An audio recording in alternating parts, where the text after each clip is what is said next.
Ow! Greetings, brother raccoons, and welcome back to the Raccoon Lodge, your one-stop shop for all things honeymooners.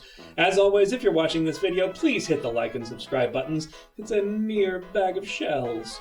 I'm your great pal, Jim McKeever, and today we're gathering around the water cooler for a deep dive on episode 9 of the Classic 39, a tall, good-looking boss titled Brother Ralph. Are you ready? And away we go! This episode originally aired on November 26, 1955, and like all the Classic 39 episodes, was filmed at the Adelphi Theater located at 152 West 54th Street in Manhattan. Sorry to say this to all of you Trixie fans out there, but this episode is completely Trixie-free. Ed wears what appear to be 2 wedding rings. Ralph doesn't wear even one. At the beginning of the episode, when Alice and Ed are discussing the $10 prize Ralph won for his suggestion, Alice has trouble getting her apron to stay on the back of the kitchen chair. When Ralph gets home, Ed talks at length about what a great suggestion Ralph had. He ends it with a pat on Ralph's back and... What's a good word, buddy boy? There's an awkward pause before he delivers that line. This episode establishes that Ralph has driven the bus on presumably the same route, Madison Avenue, for 15 years.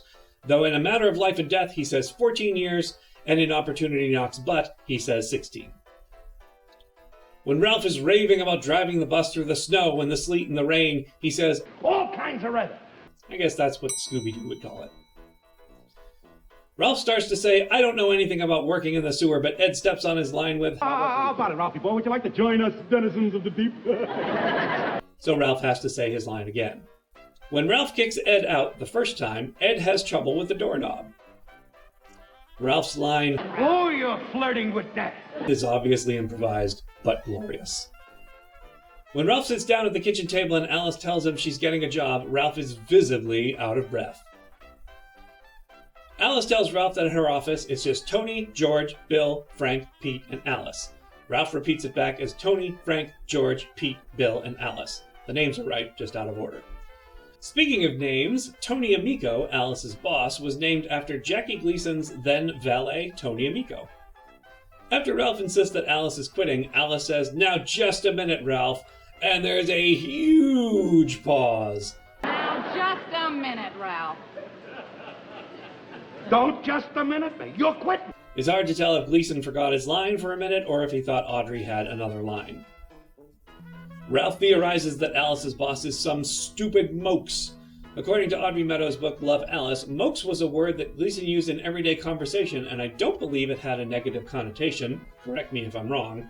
Alice goes rummaging in her bureau drawer in preparation for Tony's arrival, but she never gets around to closing it. It stays open throughout Tony's arrival and right until the last act when it's closed once again. That's everything we found in this episode. If we missed something, please sure to call it out in the comments, and as always, please like and subscribe so you'll know when the next deep dive airs. Thanks so much for watching. Baby, you're the greatest.